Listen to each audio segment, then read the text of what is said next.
بچه‌ها سلام. چند تا نکته میخوام بهتون بگم راجع به تبر و تبر زدن. اگر در تبر زدن حرفه‌ای نیستی، در ابتدا لازم نیستش یه تبر حرفه‌ای و گرون بخری که هم به خودتون هم به تبر آسیب بزنید. یه دونه تبر معمولی میگیرین، تبر زدن رو باهاش یاد میگیرین، بعد که دستتون راه افتاده حرفه‌ای شدید میتونید یه تبر حرفه‌ای بگیرید. دو تا نکته رو رعایت بکنید. یکی این که موقع تبر زدن نوک تبرتون به زمین یا سنگ نباید بخوره. نکته دوم اینه که باید فاصله پاهاتون رو با جایی که دارین تبر میزنید همیشه حفظ بکنید برای ایمنی بیشتر. چند روش تبر زدن هست که به ترتیب اونا رو بهتون میگم. روش اول، اگر شما یه کنده به این قطر رو میخواید برش بزنی با تبر، نیازه که یه وی داخل چوب ایجاد بکنید تا این چوب رو بتونید خوردش بکنید و به این شکلی که شما با زاویه 45 درجه از یه طرف و طرف مقابل باید ضربتون رو بزنید به این شکل.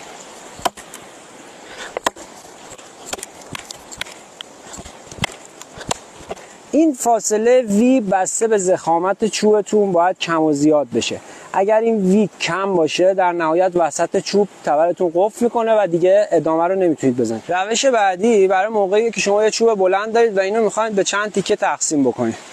چوب ایستاده میذارین، با زاویه 45 درجه به چوبتون ضربه میزنید از هر جایی که دلتون میخواد و بعد چوب مرتب میچرخونید به این شکل.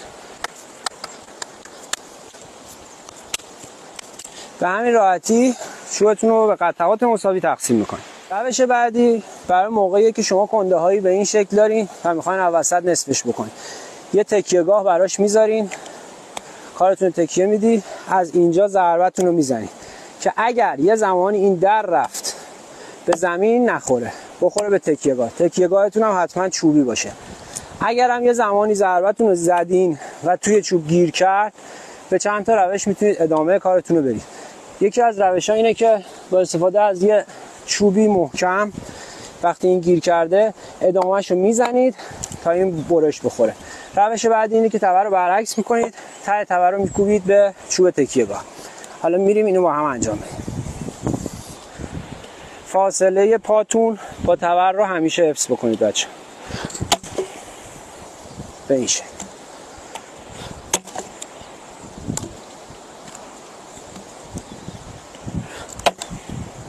امیدوارم براتون کاربردی بوده باشه.